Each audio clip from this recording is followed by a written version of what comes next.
Hello everyone, good evening. मैं शरद यादव एक बार फिर से आपका स्वागत करता हूं आपके अपने यूट्यूब चैनल ग्लैंस एकेडमी पर। दोस्तों, हम लोग कवर कर रहे हैं घटना चक्र 2023 की लेटेस्ट एडिशन को, और जो कि आपके आगामी परीक्षा आरओ एआरओ और साथ ही साथ जो यूपी पीसीएस 2024 का प्रीलिम्स होने वाला है उसके लिए बेहद ही हेल्पफुल सीरीज रहेगी, और जिसमें हम लोगों ने लगभग 23-24 क्लासेस को कंप्लीट कर लिया है। और आज की क्लास में हम लोग टॉपिक को डिस्कशन करेंगे जिसका नाम है प्राकृतिक वनस्पति। और आज हम इसमें पूरे टॉपिक को कवर करने के साथ साथ सिंचाई और नहरों के भी टॉपिक को कवर करने का पूरा कोशिश करेंगे, ताकि समय से पहले ही कोर्स आपका कंप्लीट हो जाए। आगे बढ़ने से पहले एक छोटी सी रिक्वेस्ट रहेगी, अगर चैनल पर आए हैं पहली बार तो प्लीज चैनल को कर लीजिएगा सब्सक्राइब, और डिस्क्रिप्शन बॉक्स में टेलीग्राम चैनल का लिंक दिया है, डिस्कशन ग्रुप का लिंक दिया है, दोनों को ज्वाइन कर लेना, जहां पर आपको PDF, current affairs, classes, test series सभी की अपडेट्स वहां पे दी जाती है। साथ ही साथ डिस्कशन ग्रुप में आप मुझसे बात कर पाते हैं, आपकी जो भी क्वेरीज होती है उस पर हम लोग डिस्कस करते हैं। और अगर आप लोग इसकी पीडीएफ लेना चाहते हैं तो इसके लिए आप लोगों को डिस्क्रिप्शन बॉक्स में दिए गए व्हाट्सएप नंबर पे मैसेज करके वहां से पीडीएफ मिल जाएगी। तो चलिए शुरू करते हैं आज के टॉपिक को, और साथ ही साथ हम इसको भारत के मैप पर भी स्टडी करेंगे कि कहां पर ये चीजें देखने को मिलेंगी। जैसे प्राकृतिक वनस्पति में वे पौधे सम्मिलित किए जाते हैं जो मानव की प्रत्यक्ष अथवा परोक्ष सहायता के बिना, यानी जिसको मानव ना तो डायरेक्टली लगाता है और ना इनडायरेक्ट तरीके से, बिना सहयोग के ही उगते हैं। अपने आकार, संरचना, अपनी आवश्यकताओं को प्राकृतिक पर्यावरण के अनुरूप ढाल लेते हैं। मतलब क्या हुआ कि प्राकृतिक वनस्पति में मनुष्य का या मानव का बिल्कुल भी योगदान नहीं होता है, चाहे वो प्राकृतिक तरीके से हो, मतलब प्रत्यक्ष तरीके से या अप्रत्यक्ष तरीके से। और भारत में विभिन्न प्रकार की वनस्पतियां पाई जाती हैं जिन्हें वनों के प्रकार भौगोलिक तत्वों पर निर्भर करते हैं। अब ये जो वन होंगे ये डिपेंड करेगा कि वर्षा अगर कहीं पे ज्यादा हो रही है तो सदाबहारी वन हो जाएगा, जहां पर वर्षा बिल्कुल न्यूनतम हो रही है तो मरुस्थलीय वनस्पतियां होंगी, या वर्षा अगर बहुत कम हो रही है, हिम चादर के रूप में हो रहा है, तो वहां पे शंकुधारी वन जैसे देखने को मिलेंगे। साथ ही साथ तापमान हो गया, आर्द्रता हो गई, मिट्टी हो गई, अगर कहीं की मिट्टी उपजाऊ नहीं है या अम्लीय मिट्टी है, क्षारीयता कम है उसमें या ह्यूमस की मात्रा कम है, तो वहां पर भी वनस्पति पर प्रभाव पड़ेगा। साथ ही साथ समुद्र तल से ऊंचाई कितनी है और भूगर्भिक संरचना, ये सभी चीजें वो फैक्टर होते हैं जो वन के प्रकार को डिवाइड करते हैं, वन के प्रकार को कैटेगराइज करते हैं। इन तत्वों के प्रभाव अधीन देश में विभिन्न भागों में भिन्न भिन्न प्रकार के वन उगते हैं, जिनका वर्गीकरण कुछ इस तरीके से किया गया है। जैसे आप देखोगे उष्ण कटिबंधीय सदाबहार और अर्ध सदाबहार वन, जिसको हम लोग कहते हैं एवरग्रीन फॉरेस्ट। वहीं उष्ण कटिबंधीय पर्णपाती वन, जिनकी पत्तियां एक निश्चित समय के बाद गिर जाती हैं। उष्ण कटिबंधीय कटीले वन, जो मुख्य रूप से कटीले वन होते हैं। वेलांचली और अनूप वन, जो कि तटीय क्षेत्रों में देखने को मिलते हैं, समुद्र के किनारे वाले क्षेत्रों में। और पर्वतीय वनस्पति। अब जरा आप यहाँ पे भारत के इस मैप पे अगर आप देखेंगे कि वेलांचली और जो अनूप वन होते हैं दोस्तों, ये स्पेशली ब्लैक स्पॉटेड है। यानी यहाँ पर आप देख सकते हो सुंदरवन का जो डेल्टा देखने को मिलेगा, यहाँ आपको आंध्र प्रदेश के तट के किनारे देखने को मिलेंगे, और ये वाले एरिया जो अंडमान निकोबार द्वीप समूह में देखने को मिलते हैं। वहीं पर्वतीय वन की बात करेंगे, कुछ इस तरीके से स्पॉटेड है। तो आप देखोगे कि पर्वतीय वन आपको पश्चिमी घाट पर भी देखने को मिल सकते हैं, ठीक है, पश्चिमी घाट पर। और इसके साथ साथ अगर आप देखेंगे कि जम्मू कश्मीर, लद्दाख, इन क्षेत्रों में भी देखने को मिलते हैं। वहीं अगर आप उष्ण कटिबंधीय कांटेदार वनस्पति देखोगे, पर्णपाती वन देखोगे, तो इनका भी डिवीजन अलग अलग क्षेत्रों में किया गया है। तो जैसे हम एक एक करके इनकी विशेषताओं को समझेंगे, और साथ ही साथ भारत के मैप पे हम साथ में ही रिवीजन करेंगे। तो क्या है पहला है आपका उष्ण कटिबंधीय सदाबहार और अर्ध सदाबहार वन, जिसको हम लोग tropical evergreen and semi evergreen forest के नाम से जानते हैं। ये वन भारत के अत्यधिक आर्द्र और उष्ण भागों में मिलते हैं, यानी जहां पर टेम्परेचर बहुत अधिक होता है, क्योंकि टेम्परेचर अधिक होने से ही दोस्तों वर्षा अधिक होती है, और वर्षा अधिक होने से सदाबहार ये हमेशा बने रहते हैं, इनकी पत्तियां हमेशा बनी रहती हैं। और आर्द्र का मतलब क्या हो गया, जहां पे ह्यूमिडिटी अधिक होगी वहीं तो वर्षा का मान अधिक होगा। इन क्षेत्रों में औसत वार्षिक वर्षा 200 सेंटीमीटर से अधिक और सापेक्षिक आर्द्रता 70% से अधिक होती है। यानी कि वायुमंडल में जितनी जलवाष्प है उसमें 70% करीब जलवाष्प होती है इन क्षेत्रों में, जिसकी वजह से ये अधिक से अधिक वर्षा प्राप्त कर लेते हैं। अगर औसत तापमान की बात करेंगे तो यहाँ पे औसतन तापमान 22 डिग्री सेल्सियस से अधिक होता है, यानी न्यूनतम की बात करें तो 20 डिग्री सेल्सियस तक आ सकता है, लेकिन मैक्सिमम यहाँ पे 26 से 27 डिग्री सेल्सियस तक तापमान चला जाता है, जिसकी वजह से वर्षा अच्छी होने की स्थिति पैदा होती है। उच्च आर्द्रता और तापमान के कारण ये वन बड़े सघन होते हैं और ऊंचे भी होते हैं। विभिन्न जाति के वृक्षों के पत्ते गिरने का समय अलग अलग होता है। जैसे मान लो किसी क्षेत्र में एक साथ 10 पेड़ लगे हुए हैं, तो 10 पेड़ एक साथ वनस्पतियां अपनी पत्तियां नहीं गिराएंगे, बल्कि आज 2 पेड़ों ने गिरा दिया, 1 महीने बाद 3-4 पेड़ों ने गिरा दिया, 10 दिन बाद 2-3 पेड़ों ने और गिरा दी, तो दूसरे पेड़ों में क्या होता है, वनस्पति बची रहती है, पत्तियां बची रहती हैं, जिसके कारण ये संपूर्ण वन सदाबहार बना रहता है। एक साथ अगर पत्ती गिराते तो ये पर्णपाती हो जाते, यानी केवल टहनी टहनी देखने को मिलती। लेकिन यहाँ पर जितने भी वन होते हैं सदाबहारी क्षेत्रों में, ये सामान्यतः कुछ पेड़ तो होते हैं कि एक निश्चित समय पे वनस्पति गिराते हैं, तो उस समय दूसरी वनस्पतियां या दूसरे पेड़ों में हरी पत्तियां लगी रहती हैं, जिसकी वजह से सघन दिखते हैं। अब भारत में उष्ण कटिबंधीय सदाबहार कहाँ कहाँ मिलेंगे वन, तो आप असम में देख सकते हो, केरल में देख सकते हो, पश्चिम बंगाल में, अंडमान निकोबार द्वीप समूह, मेघालय, मणिपुर, त्रिपुरा, मिजोरम, पश्चिमी तटीय मैदान, पश्चिमी घाट का। आप देखोगे ये सभी वो क्षेत्र हैं जहां पर या तो दक्षिण पश्चिम मानसून के माध्यम से अधिक वर्षा देखने को मिलती है, या फिर बंगाल की खाड़ी से जो हिमालय के क्षेत्र में जाके वर्षा होती है टकराने के बाद, यहां पर वर्षा देखने को मिलती है। इस वजह से यहाँ पे वर्षा अधिक होती है और सदाबहारी वन यहाँ पर अधिक मात्रा में देखने को मिलते हैं। वहीं अगर हम इनके कुछ वृक्षों की बात करें, क्योंकि प्रश्न कई बार पूछा जाता है कि निम्नलिखित में से कौन से सदाबहारी वृक्ष नहीं है या कौन से सदाबहारी वृक्ष हैं, तो जिसमें सिनकोना का वृक्ष होता है, रबड़ का वृक्ष होगा, महोगनी का वृक्ष होगा, एबोनी का वृक्ष होगा, नारियल का, बांस का और आयरनवुड का। याद रखना नारियल और बांस इंपॉर्टेंट है, क्योंकि कई बार इन्हें प्रश्नों में पूछा गया है। और अब इसकी बात करें उष्ण कटिबंधीय अर्ध सदाबहार। अब जब अर्ध सदाबहार लग गया तो इसका मतलब यहाँ पर अपेक्षाकृत कम वर्षा हो पा रही होगी, और ये वन सदाबहार वन और आर्द्र पर्णपाती वन के मिश्रित रूप होते हैं। यानी कुछ विशेषताओं तो इनमें सदाबहारों की होती है और कुछ विशेषताएं इनमें आर्द्र पर्णपाती की होती है, और इसीलिए इस ट्रांजिशन जोन को अर्ध सदाबहारी या सेमी एवरग्रीन फॉरेस्ट का नाम दिया गया है। इतनी बात क्लियर। अब हम चलते हैं अगले पॉइंट पर, जो कि भारत के विस्तृत क्षेत्रफल में इसी का विस्तार देखने को मिलता है, मानसूनी वन का, अर्थात उष्ण कटिबंधीय पर्णपाती वन, जो अपनी पत्तियों को गिरा देते हैं। ये वन भारत में बहुतायत में पाए जाते हैं और इन्हें मानसूनी वन भी कहा जाता है। ये वन 70 से 200 सेंटीमीटर वार्षिक वर्षा वाले क्षेत्रों में पाए जाते हैं।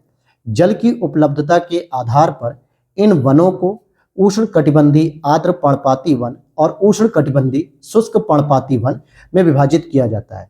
इसका मतलब क्या हुआ कि इसको एक तो आर्द्र पर्णपाती वन के रूप में और एक शुष्क पर्णपाती वन के रूप में विभाजित किया जाता है।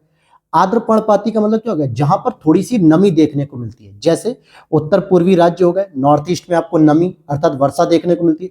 हिमालय के गिरिपद क्षेत्र जो कि तराई क्षेत्र होता है शिवालिक का, यहाँ पर भी वर्षा देखने को मिलेगी। वहीं पश्चिमी घाट के पूर्वी ढाल, ध्यान देना, पश्चिमी घाट के पूर्वी ढालों ओडिशा आदि में पाए जाते हैं, जिसमें साल का वृक्ष, सागवान का वृक्ष, शीशम का वृक्ष, महुआ का वृक्ष, आंवला का, कुसुम का, चंदन का, ये सभी वृक्ष देखने को मिलते हैं। अब यहाँ पर आपको चंदन को टिक लगा लेना है और शीशम को टिक लगा लेना है, क्योंकि ये प्रश्न भी ज्यादातर पूछे जाते हैं, और एक साल का वृक्ष। तो ये तीनों वृक्ष अक्सर पूछ लिए जाते हैं कि ये कौन सी वनस्पति में पाए जाते हैं। उष्ण कटिबंधीय शुष्क पर्णपाती वन भारत के उन क्षेत्रों में पाए जाते हैं जहां 70 से 100 सेंटीमीटर तक वर्षा होती है, और ये वन प्रायद्वीपीय पठार के अधिक वर्षा वाले क्षेत्रों तथा उत्तर प्रदेश एवं बिहार के मैदानी भागों में पाए जाते हैं। आगे देखते हैं कि शुष्क ऋतु के प्रारंभ होते ही इन वनों के पेड़ों के पत्ते झड़ जाते हैं। इन वनों में मुख्यतः अक्सलवुड, तेंदू, पलास, अमलतास, खैर, पीपल, नीम, साल आदि के वृक्ष उगते हैं, और आर्द्र क्षेत्रों की ओर ये वन आर्द्र पर्णपाती और शुष्क क्षेत्रों की ओर कांटेदार वनों में मिल जाती है। तो अलग अलग विशेषताएं देखने को भी यहाँ पे मिल जाती है। वहीं बात करते हैं उष्ण कटिबंधीय कटीले वन की, तो आप देखोगे ट्रॉपिकल थॉर्न फॉरेस्ट, ये वन भारत के उन क्षेत्रों में पाए जाते हैं जहां पर 70 सेंटीमीटर से कम वर्षा होती है। और प्राकृतिक वनस्पति के रूप में यहाँ पे कटीले वन मिलेंगे, झाड़ियां मिलेंगी, कई प्रकार की घासें पाई जाती हैं। ये वन मुख्यतः भारत के उत्तर पश्चिमी भागों में पाए जाते हैं। ये वन दक्षिण पश्चिमी पंजाब, हरियाणा, राजस्थान, गुजरात, छत्तीसगढ़, मध्य प्रदेश, उत्तर प्रदेश के अर्ध शुष्क क्षेत्र। अब ये कौन सा क्षेत्र हो गया उत्तर प्रदेश का? जैसे मथुरा हो गया, बुंदेलखंड के क्षेत्र हो गए, यहां पर ये कटीले वन देखने को मिलेंगे। जैसे कि आप देखोगे अकासिया, खजूर, यूफोर्बिया, बबूल, बेर, नागफनी आदि इस वन की मुख्य पादप प्रजातियां हैं। तो आप देखोगे कि बनारस, चंदौली, गाजीपुर, ये जो क्षेत्र है यहां पर भी आपको मैक्सिमम बबूल के पेड़ देखने को मिल जाएंगे। और बेर के फल तो कांटेदार होते ही हैं, तो आपने बहुत सारे क्षेत्रों में देखा होगा। अब इसकी बात करें वेलांचली की, तो वेलांचली व अनूप जो होते हैं ये भारत में कहां पर पाए जाते हैं? तो ये भारत में मुख्य रूप से अगर आप देखोगे इनका विकास आर्द्र भूमि और डेल्टाई क्षेत्र, आर्द्र भूमि क्षेत्र जो कि रामसर साइट होती है, एक तरीके से दलदली क्षेत्र, और डेल्टाई क्षेत्रों व समुद्र तटीय क्षेत्रों में होता है। तो मैंने बताया ना, पश्चिम बंगाल का सुंदरबन का डेल्टा था, आंध्र प्रदेश का तट था, तो ये तटीय क्षेत्रों में देखने को मिलता है, स्पेशली जहां पे डेल्टाई क्षेत्र होते हैं। तो जब डेल्टाई वर्ड अगर मैं प्रयोग कर रहा हूं तो आपको क्या लगता है? पश्चिमी घाट की जो ज्वार नदमुख क्षेत्र है जहां पर नदियां डायरेक्ट समुद्र में गिरती हैं, तो क्या वहां पे इसका विकास होगा? तो आपका उत्तर होगा नहीं सर, क्योंकि डेल्टा जो है कि हमेशा पूर्वी घाट की नदियां बनाती है, पश्चिमी घाट की नदियां नहीं बनाती हैं। आर्द्र भूमि क्षेत्र के अंतर्गत दक्षिण में दक्कन पठार के जलाशय और दक्षिण पश्चिमी तटीय क्षेत्र की लैगून व अन्य आर्द्र भूमि शामिल है। जैसे राजस्थान, गुजरात, कच्छ के लवणीय जल वाली भूमि हो गई जिसको मार्श लैंड कहते हैं, दलदली भूमि।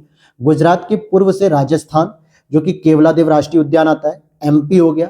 भारत के पूर्वी तट पर डेल्टाई आर्द्र भूमि व लैगून जैसे चिल्का झील। गंगा के मैदानी भाग में स्थित ताजे जल के दलदली क्षेत्र हो गए, और ब्रह्मपुत्र घाटी में बाढ़ के मैदान और उत्तर पूर्वी भारत और हिमालयी गिरिपथ क्षेत्र में स्थित दलदली व अनूप क्षेत्र। तो आप देखोगे कि जो तराई वाला क्षेत्र होता है, शिवालिक के नीचे वाला गिरिपथ वाला क्षेत्र, वो सामान्यतः दलदली और अनूप क्षेत्र भी उसमें आता है। वहीं जम्मू कश्मीर हो गया, लद्दाख की पर्वतीय झीलें और नदियां, अंडमान निकोबार द्वीप समूह के मैंग्रोव वन और अन्य आर्द्र भूमि, तो ये सभी किसके अंतर्गत आएंगे? वेलांचली और अनूप वनों के अंतर्गत आते हैं। अगर हम बात करते हैं कि मैंग्रोव वनस्पति लवणीय दलदली, ज्वारीय क्रीक, पंक मैदानों तथा ज्वार नदमुख के तटीय क्षेत्रों में पाए जाते हैं, जिनकी जड़ें पानी में डूबी रहती हैं। ध्यान देना, मैंग्रोव वनस्पति की जड़ें कहाँ डूबी रहती हैं? पानी में, यानी मिट्टी में इनकी जड़ें नहीं होती हैं। भारत में मैंग्रोव वनस्पतियों का अत्यधिक विकास पश्चिम बंगाल के सुंदरबन डेल्टा क्षेत्र और अंडमान निकोबार द्वीप समूह में हुआ है। तो मैंग्रोव वनस्पति सबसे अधिक कहाँ विकसित हुई? पश्चिम बंगाल के सुंदरबन डेल्टा और अंडमान निकोबार द्वीप समूह में। ये वनस्पतियां महानदी, गोदावरी, कृष्णा, कावेरी नदियों के डेल्टाई भाग में भी मिलती हैं। सुंदरबन में सुंदरी वृक्ष की बहुलता होने की वजह से इसका नाम सुंदरवन रखा गया है। तो वहां पे कौन सा वृक्ष मिलता है? सुंदरी वृक्ष, और इसी चीज को हमने सुंदरवन का नाम दे दिया। अब यहाँ पे आखिरी पॉइंट है पर्वतीय वन। माउंटेन फॉरेस्ट क्या होते हैं? जो पर्वतीय क्षेत्रों में ऊंचाई में वृद्धि तथा तापमान में आने वाली कमी के साथ साथ प्राकृतिक वनस्पति के वितरण में भी परिवर्तन होता है। जैसे जैसे आप पर्वतीय क्षेत्रों में ऊपर बढ़ते जाओगे तो आप देखोगे कि वनस्पतियां वहां पे कम होती जा रही हैं, क्योंकि तापमान का मान कम हो रहा है, तापमान गिर रहा है, और जिसकी वजह से आर्द्रता भी बिल्कुल नहीं रह पा रही है और वर्षा जो है कि हो नहीं पा रही है। तो पर्वतीय वनों को पर्वतीय उपोष्ण कटिबंधीय वन और पर्वतीय समशीतोष्ण वन, उप अल्पाइन वन और अल्पाइन वन के रूप में विभाजित किया जाता है। इट मीन्स कि पर्वतीय वन को आगे चल के 4 पार्ट में डिवाइड कर दिया जाता है। तो अगर आप देखोगे पर्वतीय उपोष्ण कटिबंधीय वनों के अंतर्गत चौड़ी पत्ती वाले वन, पाइन एवं शुष्क सदाबहार वन आते हैं। चौड़ी पत्ती वाले वन पूर्वी हिमालय और पश्चिमी घाट के साथ साथ शांत घाटी जो साइलेंट वैली आपकी केरल में है वहां पर देखने को मिलती है। शांत घाटी में जहां इस प्रकार के वनों में पुष्पपार, दालचीनी, रोडोडेंड्रॉन और सुगंधित घासें पाई जाती हैं, वहीं पूर्वी हिमालय में oak, alder, chestnut, birch, cherry जैसे पेड़ पाए जाते हैं। अब पाइन वन कहाँ होंगे? तो शिवालिक पर्वत के शुष्क ढालों में पश्चिमी एवं मध्य हिमालय, खासी, नागा, मणिपुर पहाड़ियों पर पाए जाते हैं। अब इसी तरह आप देखोगे कि पर्वतीय शीतोष्ण वनों को आर्द्र, नम एवं शुष्क यानी कि वेट हो गया, मॉइस्ट हो गया और ड्राई रूप में वर्गीकृत किया गया, जो कि आर्द्र शीतोष्ण वन उत्तर भारत के नेपाल के पूर्व में अरुणाचल प्रदेश में लगभग 1800 से 3000 मीटर की ऊंचाई पर प्राप्त होते हैं। फिर इसके बाद अब यहाँ पर जो चीजें हैं, वहीं अगर आप देखोगे कि दक्षिण भारत के ये वन नीलगिरी पहाड़ी में केरल की ऊंचाई वाले क्षेत्रों में पाए जाते हैं और इन वनों को 3 परत पाई जाती है, जैसे उच्च परत वगैरह, तो जैसे शंकुधारी वृक्ष इसमें आते हैं, मध्यवर्ती परत में पर्णपाती वन आते हैं और जैसे ओक वगैरह हो गए, और चंपा और रोडेडेंड्रॉन का वृक्ष पाए जाते हैं। तो अब यहाँ पे जो ये चीजें हैं ये कुछ एक्स्ट्रा हैं जिनका कोई मतलब नहीं है, लेकिन हाँ यहाँ पर आप देखेंगे कि यहाँ चौड़ी पत्ती वाले वन जैसे वृक्ष होते हैं, फर्न, बांस, शंकुधारी वृक्ष वगैरह भी पाए जाते हैं। और जैसे कि किन्नौर हो गया, सिक्किम हो गया, हिमाचल के अन्य भागों में भी ये प्रश्न मतलब वृक्ष जो होते हैं पाए जाते हैं। तो अब यहाँ से आप अगर देखोगे कि उप अल्पाइन जो वन होते हैं ये भी स्पेशली कश्मीर से अरुणाचल प्रदेश के मध्य 2900 से लेके 3500 मीटर की ऊंचाई तक, यानी जैसे जैसे आप ऊपर बढ़ते जा रहे हो हिमालय में और आपकी समुद्र तल से ऊंचाई अगर 2900 से 3500 मीटर की ओर बढ़ रही है तो आपको वहां पे पश्चिमी हिमालय के अंतर्गत जूनिपर मिलेगा, विलो मिलेगा। ये विलो वही है जो क्रिकेट के बैट जिससे बनते हैं, बहुत मजबूत होते हैं, तो विलो की लकड़ी से क्रिकेट के बैट बनते हैं और फॉल से वनस्पतियां पाई जाती हैं। वहीं पूर्वी भाग में अगर आप देखोगे पश्चिमी हिमालय की अपेक्षा पूर्वी हिमालय में, तो लाल फर, काला जूनिपर, बर्च जो कि भोजपत्र होता है, लार्च सामान्य रूप से पाए जाते हैं। इतनी बात क्लियर हो गई। अब यहां पर अगर आप देखोगे कि सर्वाधिक वनों के प्रकार, तो पूरे भारत में जो सबसे अधिक वन देखने को मिलते हैं वो मिलते हैं उष्ण कटिबंधीय शुष्क पर्णपाती वन, ये होते हैं लगभग 41%। और दूसरे नंबर पे जो आता है उष्ण कटिबंधीय आर्द्र पर्णपाती वन, जो कि लगभग 18% आप मान सकते हो।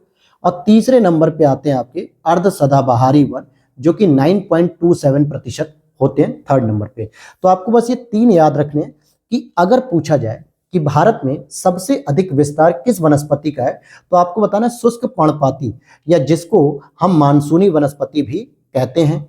दूसरे नंबर पे आर्द्र पर्णपाती यानी आर्द्र मानसूनी वनस्पति कह देते हैं हम इसको। तीसरे नंबर पे अर्ध सदाबहारी वनस्पति इसमें आती है। तो आपने इतनी बात क्लियर कर ली। यहां से प्रश्न आपका जब पूछेगा तो इस तरीके से पूछ सकता है। तो यहां पर ये सारी चीजें थी। अब जरा हम इसके अंतर्गत एक और जानकारी ले लें जरा, कि वनों का देश की अर्थव्यवस्था में एक विशिष्ट योगदान होता है। आर्थिक दृष्टि से अगर हम देखें तो सागौन, साल, शीशम, रोजवुड, देवदार, चीड़, पाइन, स्प्रूस अत्यधिक महत्वपूर्ण है।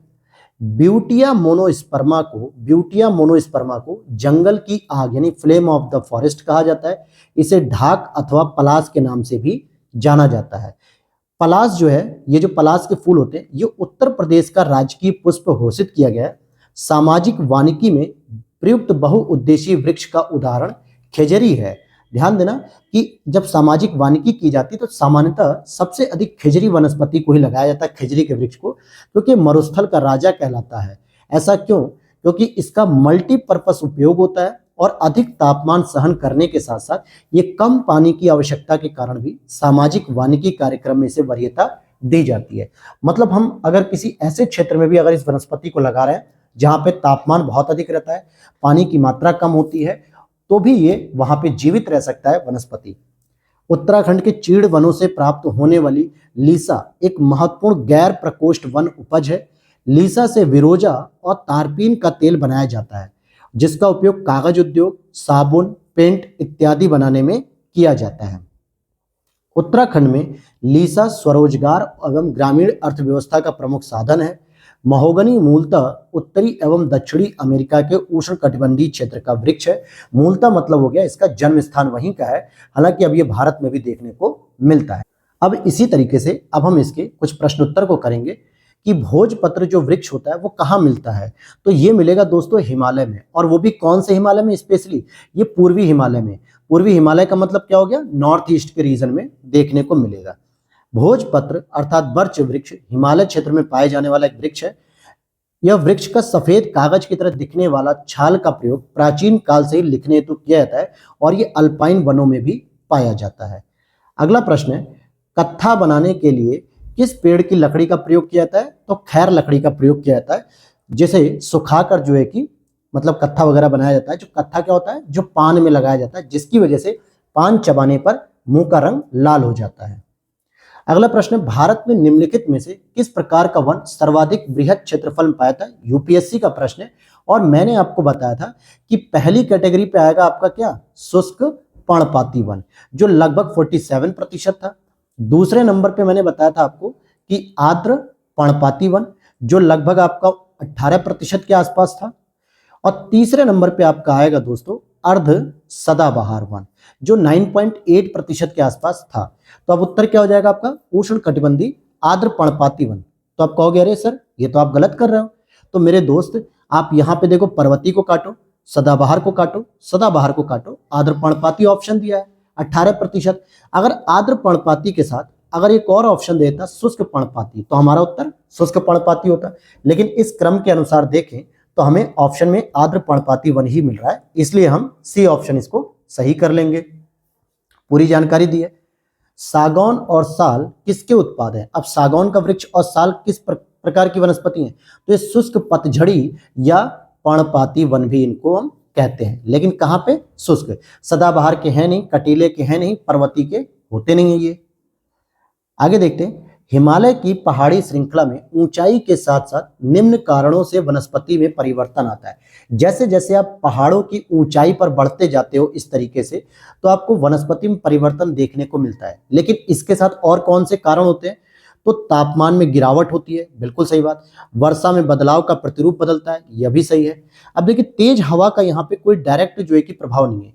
मिट्टी का अनउपजाऊ होना, हम कह सकते हैं कि पहाड़ी क्षेत्रों की मिट्टी जो है कि अलग प्रकार की होती है, लेकिन अनउपजाऊ नहीं होती है।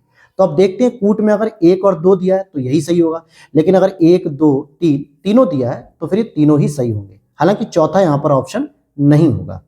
तो आप देखते हैं कि यहाँ पे 1, 2, 3 देखिए तीनों ही कूट दिए हुए थे और मैंने यही चीज आपको बताई। अब यहां पर अगला प्रश्न है, पूर्वी हिमालय की तुलना में ट्री लाइन की ऊंचाई का मान पश्चिमी हिमालय में अधिक क्या होता है? कम होता है। यानी जो पेड़ों की ऊंचाई का मान होता है वो पूर्वी हिमालय की तुलना में पश्चिमी हिमालय में कम देखने को मिलता है। कम ऊंचाई पर ही यहाँ पर वनस्पति देखने को मिल जाती है। पश्चिमी हिमालय संसाधन प्रदेश के प्रमुख संसाधन है क्या वहां पे? तो वन, क्योंकि न तो वहां धात्विक खनिज है, न अधात्विक खनिज है, न आणविक है, न कार्बनिक है।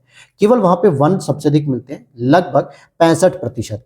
अगर आप उसमें भी अरुणाचल प्रदेश की बात कर लीजिए, मिजोरम की बात कर लीजिए, सिक्किम की बात कर लीजिए, तो यहां तो सबसे अधिक आपको वनस्पति तो देखने को मिलती है। अगला प्रश्न, पश्चिमी हिमालय की शीतोष्ण पेटी में निम्नलिखित में से किस एक वृक्ष का बाहुल्य है? तो भाई शीतोष्ण में तो आपको शीतोष्ण में क्या देखने को मिलेगा? देवदार का ही बाहुल्य देखने को मिलता है। जैसे देवदार के साथ और यहाँ पर वृक्ष हैं, जैसे ओक, फर, देवदार, स्प्रूस, चेस्टनट, सिडार, ये और साथ ही साथ चीड़, ये सभी वृक्ष जो है कि देखने को मिलते हैं। अगला प्रश्न, किस राज्य में सिनकोना वृक्ष नहीं उगाया था? अब बात होती है कि सिनकोना वृक्ष होता किसका है? तो ये पर्णपाती वृक्ष है या सदाबहारी वृक्ष है? तो आप कहोगे सर ये सदाबहारी वृक्ष है। और सदाबहारी वृक्ष की विशेषता क्या होती है? या तो तट के समीप या 0 डिग्री के समीप। तो केरल में आपको देखने को मिलेगा, पश्चिम बंगाल में और असम में, जहां पे वर्षा का मान अधिक होता है, टेम्परेचर का मान भी अधिक होता है। लेकिन छत्तीसगढ़ लैंडलॉक स्टेट है, जहां पे न तो वर्षा अधिक देखने को मिलती है, न तापमान अधिक देखने को मिलता है, इसलिए यहां पे सिनकोना का वृक्ष नहीं हो सकता। तो बात कर लेते हैं हम कि सिनकोना उष्ण कटिबंधीय सदाबहारी पौधा है, जिसका विस्तार असम, केरल, पश्चिम बंगाल, अंडमान निकोबार, मेघालय, मणिपुर, त्रिपुरा, मिजोरम, पश्चिमी तटीय मैदान है। जबकि छत्तीसगढ़ में क्या है? उष्ण कटिबंधीय शुष्क और मानसूनी वनों के लिए उपयुक्त है। अगला प्रश्न यहाँ पे, निम्न में से किसे जंगल की आग कहा जाता है? तो ब्यूटिया मोनोस्पर्मा को कहा जाता है, क्योंकि ये पलाश का एक पौधा होता है जो पर्णपाती वन होता है और एक तरीके से पूरा का पूरा जंगल बिछ जाता है। जब इसके फूल नीचे गिर जाते हैं तो ऐसा लगता है कि जंगल में आग लग गई हो। निम्न राज्यों में से किसमें सागौन का वन पाया जाएगा? तो देखिए, अब यहाँ पर सागौन क्या है दोस्तों? तो ये पर्णपाती वनस्पति है। पर्णपाती की बात करें तो आपके उत्तर प्रदेश में भी होगा, झारखंड में भी होगा, एमपी में भी होगा। यहाँ पे ये पूछना चाहिए था कि शायद सागौन कहाँ नहीं होगा, तो ये चीज होनी चाहिए थी। अब वन स्थिति रिपोर्ट 2021 कहती है कि मध्य प्रदेश, कर्नाटक, उत्तर प्रदेश तीनों राज्यों में, हालांकि झारखंड को इन्होंने छोड़ दिया, और मध्य प्रदेश में सर्वाधिक सागौन वन पाया जाता है। ये इंपॉर्टेंट फैक्ट आप याद रख लेना। निम्न में से किस पौधे में फूल नहीं होते हैं? तो फर्न में फूल नहीं होते हैं, जबकि आर्किड भी एक फूल होता है और इसको क्या कहता है, अरुणाचल प्रदेश का राजकीय पुष्प का दर्जा मिला हुआ है, जिसे आर्किड स्टेट भी कहा जाता है। अब यहां पर यह प्रश्न है कि पश्चिमी हिमालय में उच्च पर्वतीय वनस्पतियां 3000 मीटर की ऊंचाई तक ही उपलब्ध होती हैं, जबकि पूर्वी हिमालय में वह 4000 मीटर की ऊंचाई तक उपलब्ध होती है। ऐसा क्यों? इसका कारण क्या है कि एक ही आपका पर्वत है इस तरीके से, ये वेस्टर्न पार्ट है जहां पे 3000 मीटर के ऊपर आपको वृक्ष नहीं मिलेंगे, लेकिन अगर हम ईस्टर्न पार्ट में जाते हैं तो यहाँ पे हमें 4000 मीटर की ऊंचाई पर भी वृक्ष देखने को मिलते हैं। क्यों? क्योंकि पूर्वी हिमालय का भूमध्य रेखा और समुद्र तट से पश्चिमी हिमालय की अपेक्षा अधिक निकट होना, क्योंकि ये वाला जो पॉइंट होता है ये 0 डिग्री के नजदीक है। ऐसा इसलिए क्योंकि आप देखोगे अरुणाचल प्रदेश हो गया, मिजोरम हो गया, नागालैंड हो गया, जो कि बंगाल की खाड़ी के साथ साथ 0 डिग्री के निकट होता है, इसलिए यहां पर ये वनस्पतियां देखने को मिलती हैं इतनी ऊंचाई पर भी। तो बी ऑप्शन इज करेक्ट हो गया। अगला प्रश्न है यहाँ पे कि एंटीलोपों, ऑरिक्स और चीरू के बीच में क्या अंतर है? तो इसका सही उत्तर हो जाएगा ए। ऑरिक्स गर्म और शुष्क क्षेत्रों में रहने के लिए अनुकूलित है, जबकि चीरू ठंडे उच्च पर्वतीय घास के मैदान और अर्ध मरुस्थलीय क्षेत्रों में रहने के लिए उपयुक्त है। तो ए ऑप्शन हो जाएगा, यही इसका बेसिक अंतर है। अब यहाँ पे सुमेल करना है तो 2 स्टेटमेंट इधर है, तो हम लोग एक साथ मिलान कर लेते हैं, ठीक है। तो आप देखेंगे यहाँ पे कि सागौन की बात की जा रही है, तो सागौन मुख्य रूप से मध्य प्रदेश, छत्तीसगढ़, ओडिशा अर्थात मध्य भारत में पाया जाता है, हालांकि यूपी में भी पाया जाता है, और भारत में सागौन सबसे अधिक कहाँ पाया जाता है? एमपी में। अभी हमने इससे पहले 2 प्रश्नों के पहले पढ़ा था। देवदार की बात करेंगे तो यह वृक्ष पश्चिमी हिमालय में 1500 मीटर से अधिक ऊंचाई पर उगता है। सुंदरी की बात करेंगे तो पश्चिम बंगाल और बांग्लादेश में फैले सुंदरबन डेल्टा के मैदान में है, क्योंकि ज्वारीय वृक्ष है जिसको मैंग्रोव वृक्ष भी कहते हैं, और इन्हीं के नाम पर सुंदरबन रखा गया। और सिनकोना की बात करेंगे तो ये हिमालय के तराई क्षेत्र में पाए जाते हैं। अगला प्रश्न है यहाँ पे, निम्नलिखित युग्मों में से कौन सा एक सही सुमेलित है?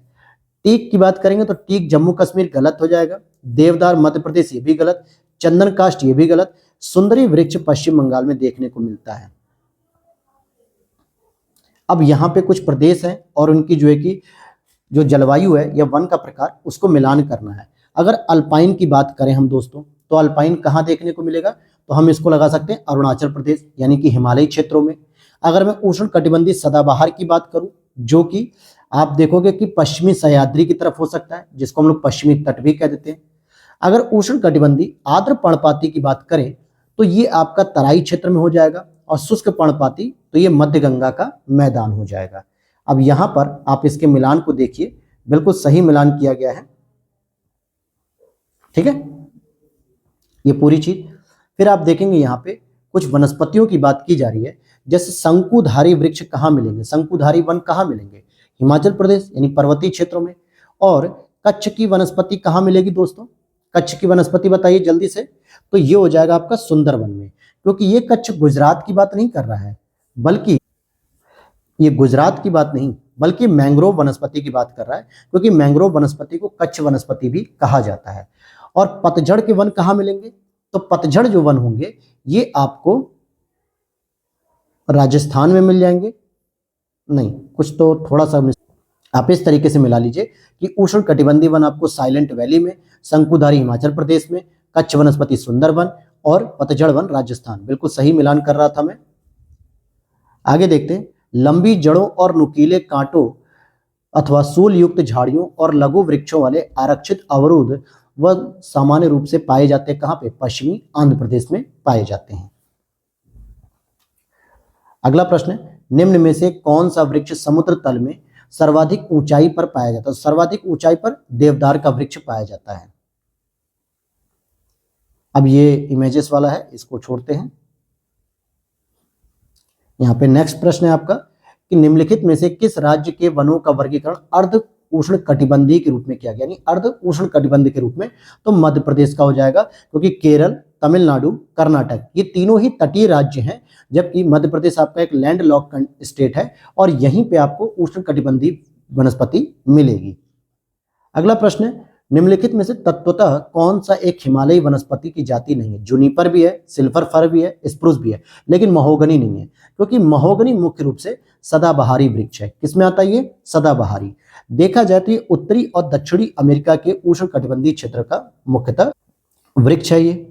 फिर सामाजिक वानिकी में बहुप्रयुक्त होने वाला वृक्ष का उदाहरण क्या है? तो खिजरी है। क्यों? क्योंकि एक हाई टेम्परेचर पर भी काम करता है, वाटर की उपलब्धता अगर कम होती तो भी ये काम करता है, और इसलिए इसको मरुस्थल का राजा भी कहा जाता है। क्या कहता है? मरुस्थल का राजा।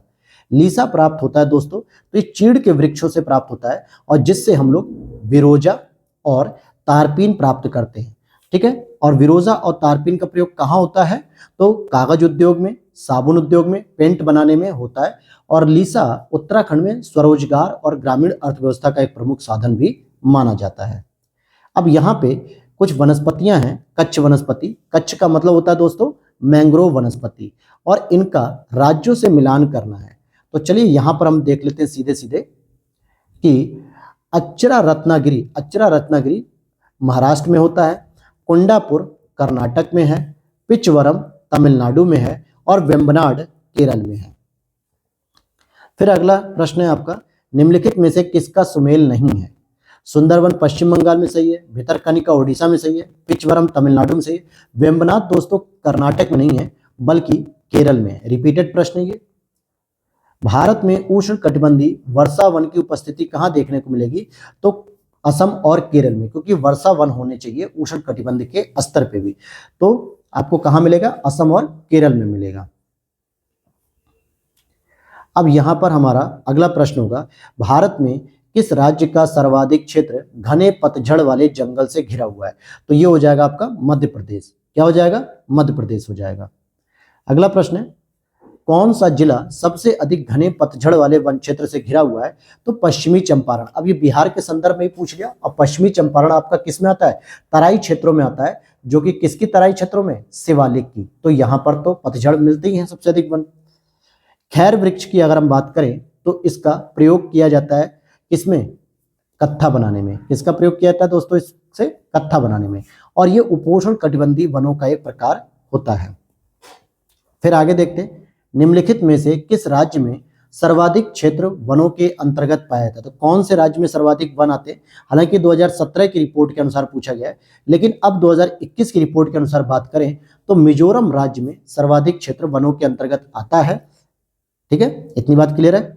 अब हमारा अगला टॉपिक है जो कि हम आज ही पढ़ेंगे, क्योंकि हमारा टॉपिक या हमारी क्लास थोड़ी स्लो चल रही थी, लेकिन अब हम इसकी गति पकड़ेंगे, और साथ ही साथ डेली हम लोग बायोलॉजी को भी कंप्लीट करेंगे, ज्योग्राफी को भी कंप्लीट करेंगे, फिर हम लोग पॉलिटी वगैरह सभी क्वेश्चन को फटाफट लेकर चलेंगे। तो अब हमारा अगला टॉपिक है इसी में सिंचाई एवं नहरें। वीडियो अच्छी लग रही है तो लाइक कर देना दोस्तों, और पीडीएफ के लिए आप व्हाट्सएप मैसेज कर सकते हैं, नंबर डिस्क्रिप्शन बॉक्स में दिया गया है। और मैं पूरी कोशिश करूंगा कि अब इस क्लास को कंटिन्यू करूं, और टेस्ट सीरीज भी हम लोग जो है कि जल्दी शुरू करेंगे। ऑलरेडी मैंने कुछ टेस्ट सीरीज कराई हैं, लेकिन पहले कुछ घटना चक्र के टॉपिक कंप्लीट हो जाए, जिससे आप रिवीजन करके टेस्ट पेपर दे सकें। तो देखते हैं यहाँ पे कि भारत की स्थिति उपोष्ण जलवायु क्षेत्र में पाई जाती है। पश्चिमी हिमालय, उत्तर पूर्व असम, मेघालय और दक्षिण के कुछ भागों को छोड़कर देश का अधिकांश क्षेत्र उच्च तापीय मंडल में समाहित है, यानी कि जहां पर तापमान बहुत अधिक देखने को मिलता है। और ऊंचे तापमान यानी अधिक तापमान की वजह से वाष्पीकरण और वाष्पोत्सर्जन होता है, अर्थात कि जल का उड़कर भाप के रूप में बदल जाना। अतः बोई गई फसलों के लिए मृदा में नमी की कमी होती है, और इसको पूरा करने के लिए हमें सिंचाई की आवश्यकता पड़ती है। भारत में सिंचाई के विभिन्न साधन हैं। 2018-19 के आंकड़े कहते हैं कि सिंचाई के जो प्रमुख साधन था भारत में हमारे, वो नलकूप था। नलकूप को हम लोग गांव में देखोगे, पश्चिमी यूपी में स्पेशली या हरियाणा में, तो ट्यूबवेल कहते हैं। जो लोग अपने अपने पंपिंग सेट खुलवा लेते हैं अपने अपने खेतों में, उसे हम ट्यूबवेल कहते हैं। यही सबसे अधिक है, जो कि जितना भी शुद्ध सिंचित क्षेत्र है उसका लगभग 48.5% योगदान करता है नलकूप, यानी 48.5% में नलकूप है। और अगर हम बात करें नलकूप और कुओं को जोड़ दिया जाए तो लगभग 63.94 अर्थात कि 64% क्षेत्रफल पे इन्हीं के द्वारा सिंचाई की जाती है। नहरों के द्वारा लगभग 23%, टैंक्स के द्वारा लगभग 2.5% और शेष 10.5% की सिंचाई अन्य साधन से सम्मिलित है। तो आपने देखा कि सबसे अधिक सिंचाई का साधन कौन सा हो गया, नलकूप हो गया। अगर हम नलकूप और कुएं को मिला दे तो 64% हो जाएगा, नहरों से 22% लगभग हो रही है, 23%। अब अगर हम बात करें कि जो कृषि गणना हुई थी 2015-16 में, उसमें सिंचाई की दृष्टि से बताया गया कि यूपी का प्रथम स्थान है और एमपी का सेकंड और राजस्थान का आपका थर्ड स्थान है। सिंचाई परियोजनाओं को 3 वर्गों में हमने वर्गीकृत किया है, जिसमें पहला है लघु सिंचाई परियोजना, दूसरा मध्यम सिंचाई परियोजना, तीसरा बृहद सिंचाई परियोजना। अब लघु सिंचाई परियोजना किसे कहते हैं, जो कि 2000 हेक्टेयर से कम क्षेत्र की सिंचाई जिसमें की जाती है, यानी 2000 हेक्टेयर से कम क्षेत्र की, जिसमें कुआं हो गया, नलकूप, पंप सेट, तालाब, ड्रिप सिंचाई, स्प्रिंकलर, एनीकट। ध्यान देना, एनीकट भी एक सिंचाई की पद्धति होती है। कहीं पता चले कि आपसे एनीकट यूपीएससी या स्टेट पीसीएस एनीकट शब्द दे दे और 4 अलग अलग क्षेत्र से स्टेटमेंट उठा के रख दे कि ये किससे संबंधित है, तो ये सिंचाई की एक पद्धति होती है। भारत की सिंचाई जो होती है लगभग 62% लघु सिंचाई परियोजनाओं से ही होती है। मध्यम सिंचाई परियोजनाओं की बात करें तो 2000 से 10,000 हेक्टेयर तक के क्षेत्र की सिंचाई होती है। बृहद में बात करेंगे तो 10,000 हेक्टेयर से अधिक क्षेत्रों की सिंचाई होती है, जिसमें बड़ी एवं मध्यम परियोजनाओं से देश की 38% सिंचाई की आवश्यकता पूरी होती है।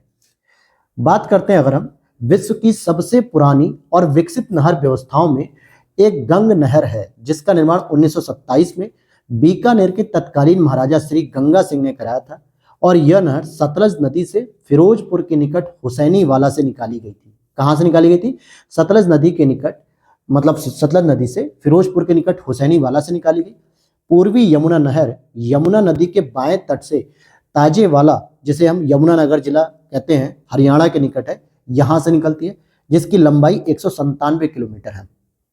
और इस नहर प्रणाली द्वारा हिंडन, यमुना दोआब, सहारनपुर, मुजफ्फरनगर, मेरठ, गाजियाबाद जनपदों को सिंचाई की सुविधा उपलब्ध कराई जाती है। पुनर्उद्धार के पश्चात यह नहर प्रथम बार 1830 में चलाई गई थी, और इस नहर प्रणाली में जुलाई से पानी की कमी होने लगती है और अक्टूबर आने तक ये नहर से जलापूर्ति शून्य हो जाती है, अर्थात ये सूख जाती है एक तरीके से। और इस समस्या के समाधान के लिए ताजेवाला से लगभग 3 किलोमीटर ऊपर हथनी कुंड बैराज, जो कि हरियाणा में निर्माण किया गया, और ऊपरी गंगा नहर का निर्माण 1842 ईस्वी में कराया गया। इस परियोजना के जनक सर पीटी काटले थे। इस नहर से प्रथम बार 8 अप्रैल 1854 को पानी छोड़ा गया। यह नहर हरिद्वार के भीमगोड़ा नामक स्थान से गंगा नदी के दाहिने तट से निकलती है। मुख्य ऊपरी गंगा नहर की लंबाई 298 किलोमीटर तथा नहर प्रणाली की कुल लंबाई 6496 किलोमीटर है। हालांकि इस नहर प्रणाली से जो लाभान्वित जिले थे वो हरिद्वार था, सहारनपुर, मुजफ्फरनगर, मेरठ, गाजियाबाद, बुलंदशहर, अलीगढ़, एटा, मथुरा, फिरोजाबाद, मैनपुरी, आगरा, इन जनपदों को सिंचाई की सुविधा उपलब्ध कराई जा रही है। बात करते हैं शारदा या घाघरा दोआब की, तो इसमें स्थित पीलीभीत, बरेली, लखीमपुर खीरी, शाहजहांपुर, हरदोई, उन्नाव, लखनऊ, बाराबंकी, रायबरेली, प्रतापगढ़, अयोध्या, सुल्तानपुर, जौनपुर, आजमगढ़, गाजीपुर, प्रयागराज जनपदों में सुरक्षात्मक सिंचाई सुविधा उपलब्ध कराने हेतु जनपद चंपावत, जो कि उत्तराखंड का क्षेत्र है, चंपावत की खटीमा में बनबसा के पास शारदा नदी पर एक बैराज का निर्माण करके इसके दाहिनी तट से शारदा मुख्य नहर निकाली गई है। और ये शारदा नहर जो है ये आपके उत्तराखंड में जो चंपावत जिले में आपको देखोगे कि एक माँ पूर्णागिरी का मंदिर है, वहां पर ही जो है कि आपको ये देखने को मिलेगी। और मुख्य नहर की लंबाई लगभग 44 किलोमीटर लगभग है तथा शारदा नहर प्रणाली की कुल लंबाई अगर हम बात करें तो 9,961 किलोमीटर के आसपास है। इस परियोजना का निर्माण 1918 में शुरू हुआ और 1928 में पूरी हो चुकी थी और जलापूर्ति यहाँ पे प्रारंभ कर दी गई। निचली गंगा नहर का उद्गम नरौरा बुलंदशहर में किया गया, जिसकी लंबाई कितनी है 98 किलोमीटर, लेकिन पूरी की पूरी नहर प्रणाली की लंबाई 8,278 किलोमीटर है। गंगा नदी के दाहिने तट से निचली गंगा नहर की अभिकल्पना 1869 में की गई और इसकी स्वीकृति 1871 में दी गई और परियोजना का निर्माण कार्य पूर्ण कर निचली गंगा नहर को 1878 में पहली बार चलाया गया, जिसकी मुख्य शाखाएं निम्नवत हैं, जैसे फर्रुखाबाद जल शाखा, बेवर जल शाखा, कानपुर जल शाखा, इटावा जल शाखा और भोगनीपुर जल शाखा। तो ये सब प्रमुख हैं। लेकिन अब इसके बाद जो सबसे इंपॉर्टेंट है, जहां से आपके प्रश्न बनेंगे, इंदिरा गांधी नहर परियोजना का शिलान्यास मार्च 1958 में तत्कालीन गृह मंत्री गोविंद वल्लभ पंत ने किया था और इसका उद्गम पंजाब में सतलज एवं ब्यास नदियों के संगम पर स्थित हरीके बांध है। यह विश्व की सबसे बड़ी नहर परियोजना है जिसकी लंबाई 649 किलोमीटर है, केवल नहर की। और इस नहर से पश्चिमी राजस्थान के गंगानगर, बीकानेर, जोधपुर, जैसलमेर जिलों की मुख्य रूप से सिंचाई की जाती है। गंडक परियोजना के अंतर्गत गंडक नदी पर त्रिवेणी घाट के पास एक 740 मीटर लंबा बैराज बनाया गया, जिससे कुछ नहरें निकाली गईं। फरक्का बैराज का निर्माण 1975 में हुगली नदी में सिल्ट जमाव को रोकने के उद्देश्य से किया गया और इस बैराज के दाएं किनारे से निकाली गई नहर द्वारा गंगा नदी के लगभग 40,000 क्यूसेक जल को हुगली नदी की ओर मोड़ दिया गया है। तो ये सब चीजें हैं दोस्तों जो इंपॉर्टेंट थी, और अब इसमें यहाँ पे कुछ खास इंपॉर्टेंट नहीं है। हाँ, यहाँ पर आप देख सकते हो एक योजना है कि कृषि की मानसून पर निर्भरता कम करने और हर खेत तक सिंचाई सुविधा पहुंचाने के लिए 1 जुलाई 2015 को प्रधानमंत्री कृषि सिंचाई योजना को स्वीकृति प्रदान की गई। 1 अप्रैल 2008 तक भारत सरकार के ग्रामीण विकास मंत्रालय द्वारा 3 वाटरशेड विकास कार्यक्रम कार्यान्वित किए गए, जिनमें 3 वाटरशेड प्रोग्राम कौन कौन से हैं? समेकित बंजर भूमि विकास कार्यक्रम, सूखा प्रवण क्षेत्र कार्यक्रम, मरुभूमि विकास कार्यक्रम। इन कार्यक्रमों को एक व्यापक कार्यक्रम के अंतर्गत लाया गया, जिसे समेकित जल संभर प्रबंधन कार्यक्रम के नाम से जाना गया। इतनी बात क्लियर हो गई। अब इसी के साथ यहाँ पर कुछ फैक्चुअल इंफॉर्मेशन को हम लोग कलेक्ट कर लेते हैं कि उत्तर प्रदेश की जो गणना है 2018-19, इसमें बताया गया कि विभिन्न साधनों से शुद्ध सिंचित क्षेत्रफल में देखा जाए तो नलकूप लगभग 74% है, नहर 15%, कुआं 8%, टैंक 0.6 और अन्य 0.8। ये केवल और केवल यूपी का है, और मैं यूपी का इसलिए बता रहा हूँ क्योंकि आपका जो एग्जाम है आरओ का या यूपी पीसीएस का, तो ये इसमें आंकड़े पूछे जा सकते हैं। तो आप देखोगे कि नलकूपों द्वारा सिंचाई करने में यूपी पूरे देश में प्रथम स्थान पर है, पूरे देश में प्रथम स्थान पर है। तो अब हम यहाँ पर कुछ प्रश्न को पढ़ेंगे जो कि लेटेस्ट प्रश्न बीपीएससी 2022 का प्रश्न है। पट्टी सीमा, ध्यान देना, पट्टी सीमा परियोजना निम्नलिखित में से किन नदियों के एकीकरण से जुड़ी है? तो ये कृष्णा और गोदावरी नदियों को जो जोड़ने का कार्यक्रम चल रहा है, इसमें पट्टी सीमा परियोजना इससे संबंधित है और ये परियोजना आंध्र प्रदेश की सरकार द्वारा कार्यान्वित की जा रही है। अगला प्रश्न है, यूपी बीओ का जो एग्जाम हुआ था खंड शिक्षा अधिकारी 2019 में, पूछा जा रहा है कौन सा सही सुमेलित नहीं है? नहर परियोजना है और ये अवस्थित है। घाट प्रभा नहर परियोजना कर्नाटक में, उकाई नहर परियोजना गुजरात में, नीरा नहर परियोजना महाराष्ट्र में, जवाई परियोजना आपकी तमिलनाडु में नहीं है। जवाई परियोजना जो है वो राजस्थान में लूनी की एक सहायक नदी है जवाई नदी, उससे संबंधित है। वहीं उकाई नहर परियोजना तापी नदी पर बांध बनाकर निकाली गई है, जिसका संबंध गुजरात से। घाट प्रभा परियोजना जो कि घाट प्रभा नदी, और नीरा नहर परियोजना महाराष्ट्र में कृष्णा की सहायक नदी एक नीरा नदी है, इस पर स्थित है। अगला प्रश्न है आपका, प्रायद्वीपीय भारत में सिंचाई का एक प्रमुख साधन तालाब है? तो आप कह सकते हो बिल्कुल, क्योंकि वहां पे कुएं या नलकूप नहीं लगा सकते, क्योंकि वहां की जो मिट्टी है ना वो बहुत ठोस हो गई है, जिसकी वजह से आप कह सकते हो कि वहां पे खुदाई करना मुश्किल होता है। प्रायद्वीपीय क्षेत्र की अधिकांश नदियां मौसमी है, बिल्कुल सही बात है। मौसमी का मतलब है कि वो मानसून पर निर्भर रहती है। जब मानसून आता है तो वर्षा अच्छी होती है तो नदियां भर जाती हैं, अदरवाइज सूखने लगती हैं। जबकि आप देखोगे कि जो हिमालयी नदियां हैं दोस्तों, वो आपकी कैसी नदियां हिमालयी, ये 12मासी नदियां हैं जो कि प्रत्येक माह जो है कि पानियों से भरपूर रहती है, क्योंकि वहां ग्लेशियर पिघलने से पूरी की पूरी भरपूर मात्रा मिलती है। तो यहाँ पे ए ऑप्शन सही है, आर गलत है। तो इस नहीं, आर भी सही है, मौसमी, हाँ सही है, बिल्कुल सही है। तो ए ऑप्शन हो जाएगा कि दोनों बातें सही हैं और एक दूसरे की व्याख्या भी कर रही हैं। यहाँ पे लिखा है कि प्रायद्वीपीय क्षेत्र की भूमि चट्टानी होने के कारण, चट्टानी मतलब ठोस पत्थर होने के कारण यहाँ नहरों और कुओं का आसानी से निर्माण संभव नहीं होता है। इसके अलावा प्रायद्वीपीय भारत की अधिकांश नदियां मौसमी होती हैं, जिसके कारण नहरों में पानी का अभाव रहता है। ऐसी स्थिति में तालाब सिंचाई के प्रमुख साधन के रूप में विद्यमान है। फिर अगला प्रश्न है, भारत के संदर्भ में निम्नलिखित में से कौन सा कथन सही नहीं है? अब यहाँ पे सही नहीं पूछा जा रहा, तो आप चारों स्टेटमेंट जब पढ़ोगे तो बी स्टेटमेंट आपको गलत दिखेगा कि देश में सिंचाई के प्रमुख स्रोत कुएं हैं, यही बात गलत है, बल्कि नलकूप है इसके प्रमुख स्रोत। और नलकूप में भी पहला स्थान किसका है दोस्तों? यूपी का है। दूसरा स्थान किसका है? एमपी का है। तो बी ऑप्शन इज करेक्ट होगा। अगला प्रश्न है, निम्नलिखित में से किसमें सिंचाई के अंतर्गत कुल कृषि क्षेत्र का प्रतिशतांश सर्वाधिक है? तो ये हरियाणा में होगा, क्योंकि यहाँ पे सिंचाई सबसे अधिक होती है। क्या होती है? सबसे अधिक सिंचाई होती है।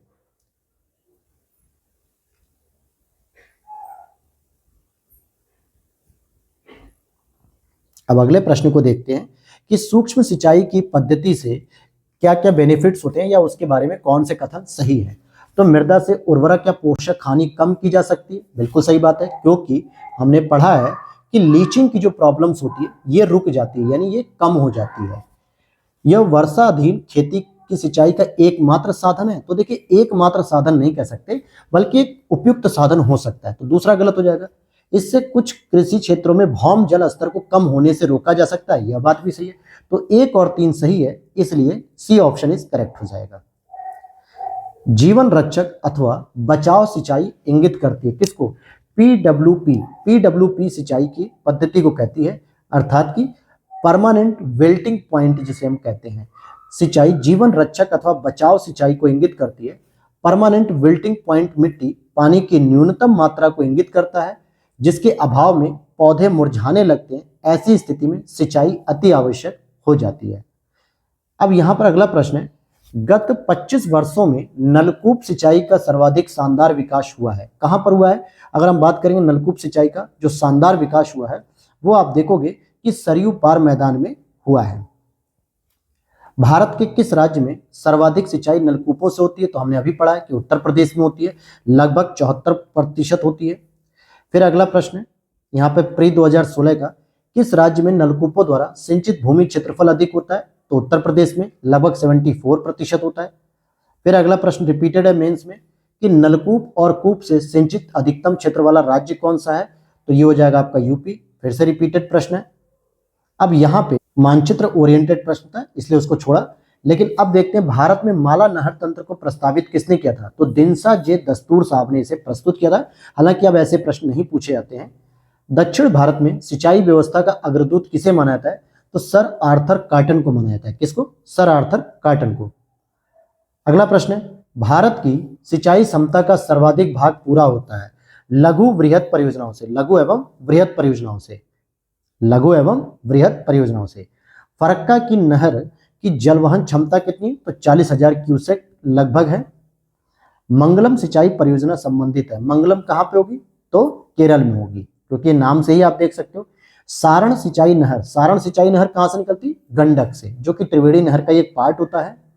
इंदिरा गांधी नहर का उद्गम स्थल कहां पे है? उद्गम स्थल, क्या यहाँ पे भाखड़ा बांध है, या गांधी सागर बांध है, या हरिके बैराज है? ये सभी चीजें आपको देखनी होगी, और देखते हैं हरिके बैराज ही इसका सही उत्तर हो जाएगा। फिर अगला है हरिके बैराज अर्थात इंदिरा गांधी नहर का प्रमुख जल स्रोत किस नदियों के संगम पर स्थित है? तो ये ब्यास और सतलज। ये इंपॉर्टेंट प्रश्न है दोस्तों। इस प्रश्न को कई बार पूछा जाता है और कंफ्यूज किया जाता है इसको पूछकर बच्चों को। राजस्थान इंदिरा नहर कहां से निकलती है? जो राजस्थान में इंदिरा नहर है वो देखा जाए तो ब्यास और सतलज के संगम बिंदु पर निकलती है, तो इसलिए दोनों ही होने चाहिए थे यहाँ पर। इंदिरा गांधी नहर का निर्माण कार्य 1958 में प्रारंभ हुआ और इसका उद्गम जो हुआ था सतलज नदी पर हरिके बैराज से हुआ था, हरिके बांध से। इंदिरा गांधी नहर जल प्राप्त करती है तो ब्यास और सतलज, तो 1 और 4 ऑप्शन है। अच्छा, इसमें रावी भी दे दिया है, कोई बात नहीं, 1, 3, 4 दोनों ले लीजिए आप। अगला प्रश्न है यहाँ पे, निम्नलिखित नदी परियोजनाओं में से कौन ब्यास नदी के पोंग बांध के जल का उपयोग करता है? तो ब्यास नदी पे कौन सा बांध है? पोंग बांध। और इसके जल का प्रयोग कौन करता है? तो इंदिरा गांधी नहर परियोजना, क्योंकि ब्यास नदी, सतलज नदी, रावी नदी का तो पानी इसमें यूज होता है।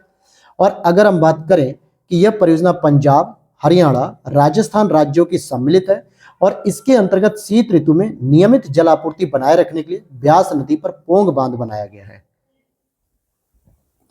विश्व की सबसे पुरानी व विकसित नहर व्यवस्था भारत में कौन सी है? तो गंग नहर है, जिसका निर्माण 1927 में बीकानेर के तत्कालीन महाराजा श्री गंगा सिंह ने करवाया था और यह सतलज नदी से निकाली गई थी। गंग नहर जो सबसे पुरानी नहरों में से, इसका निर्माण गंगा सिंह ने करवाया था कब? 1927 में। कब कराया था? 1927 में। यहाँ पर अगला प्रश्न है, शारदा सहायक समादेश विकास परियोजना के मुख्य लक्ष्य निम्नलिखित में से क्या है? तो कृषि उत्पादन को बढ़ाना, बिल्कुल सही बात है। बहुफसली खेती द्वारा भूमि उपयोग के प्रारूप को बदलना, ये भी सही बात है। और भूमि का प्रबंधन करना या उसका सुधार करना, ये भी सही है। तो तीनों ही स्टेटमेंट यहाँ पर सही हो जाएंगे, डी ऑप्शन होगा। अब यहाँ पर हम अगले प्रश्न को देखते हैं, निम्नलिखित में से कौन सा एक सत्य नहीं है? तो घग्गर के जल का इंदिरा गांधी नहर में उपयोग किया था, ये बिल्कुल गलत बात है। जबकि नर्मदा अमरकंटक क्षेत्र से निकलती है, निजाम सागर मंजीरा नदी पर स्थित है, पेनगंगा गोदावरी की सहायक नदी स्थित है, ये तीनों ही बातें सही हैं। जबकि इंदिरा गांधी नहर में जो उपयोग होता है वो ब्यास का पानी उपयोग होता है, सतलज का होता है और रावी का होता है। इसका मुख्य रूप से पानी प्रयोग किया जाता है। निचली गंगा नहर का उद्गम स्थल जो होता है वो नरौरा बुलंदशहर में होता है और इसका निर्माण 1878 में इसको शुरू किया गया था। निर्माण कार्य करने के बाद निम्नलिखित नहर प्रणालियों में किससे बिहार के क्षेत्र में सिंचाई होती है? तो सबसे अधिक इंपॉर्टेंट है आपकी त्रिवेणी नहर, जो गंडक नदी पर स्थित है। किस पर है? गंडक नदी पर स्थित है, पश्चिमी चंपारण जिले में। हरियाली एक नई योजना है, तो किससे संबंधित है भाई? हरियाली एक नई योजना, ये आप देखोगे कि बंजर भूमि के विकास के लिए। किसके लिए? बंजर भूमि के विकास के लिए। और एक हरियाली योजना एक और पूछा गया है, जल प्रबंधन। तो आप देखोगे ये प्रश्न आपके 2022 के प्रीलिम्स में भी पूछा गया था, यूपी पीसीएस। जिसने अगर प्रीलिम्स से पहले प्रीवियस ईयर पेपर सॉल्व किए होंगे तो उसे पता होगा ये प्रश्न। एकीकृत जल संभर विकास कार्यक्रम को कार्यान्वित करने के क्या लाभ है? मृदा के बह जाने की रोकथाम होगी, सही है। देश की 12 नदियों को मौसमी नदियों से जोड़ना, वर्षा जल संग्रहण और भौम जल स्तर का पुनर्भरण, सही है। प्राकृतिक वनस्पतियों का पुनर्सृजन, ये कोई टारगेट नहीं हो सकता, लेकिन यहाँ पे 1, 3, 4 है, बिल्कुल सही है, क्योंकि मैंने इसको अभी होल्ड कर रखा था। तो आप देखोगे 1, 3, 4 तो सही है, दूसरा नहीं सही है। और इसके बारे में मैंने डिटेल में आपको बता ही दिया है। अब यहां पर पूछा जा रहा है आपसे, अगला प्रश्न है, अच्छा इसका तो मंत्रालय वगैरह है। इस प्रश्न को देखते हैं, निम्नलिखित में से कौन सा ट्रप्स या ड्रिप सिंचाई पद्धति के प्रयोग के लाभ हैं? खरपतवार में कमी आएगी, बिल्कुल। मृदा अपरदन में कमी आएगी, यह भी सही। मृदा लवणता में कमी आएगी। अब ये डिपेंड करेगा कि क्या मृदा लवणता में कमी आएगी कि नहीं। तो हम कहेंगे मृदा लवणता का तो नहीं पता, लेकिन 1 और 3 सही हो जाएगा आपका। तो सी ऑप्शन इज करेक्ट हो गया, ठीक है। और अब यहाँ पे हम सेकंड लास्ट ऑप्शन पे चल रहे हैं, क्वेश्चन पे। बकिंघम नहर स्थित है कहाँ पे? कोरोमंडल तट पे। कहाँ पर स्थित है? कोरोमंडल तट पर। और ये हमारा शायद लास्ट प्रश्न होगा, निम्न में से किस क्षेत्र में जल के उपयोग भारत में सर्वाधिक होते हैं? तो कृषि क्षेत्र, ध्यान देना, किस क्षेत्र में जल का उपयोग भारत में सर्वाधिक है? तो कृषि क्षेत्र में जल का उपयोग सबसे अधिक होता है। और ये हमारा लास्ट प्रश्न होगा, चंबल नहर सिंचाई परियोजना संबंधित है यमुना बेसिन से भी और गंगा बेसिन से भी, ये दोनों में शामिल की जाती है। अब हमारा अगला चैप्टर होगा बहुउद्देशीय नदी घाटी परियोजनाएं, जो बहुत छोटे छोटे चैप्टर रहेंगे और इन पे बने हुए जितने भी बांध या आपके डैम वगैरह जो भी चीजें होंगी वो सब चीजें हम इसमें कवर करेंगे, जो कि आपकी अगली क्लास में शुरू किया जाएगा।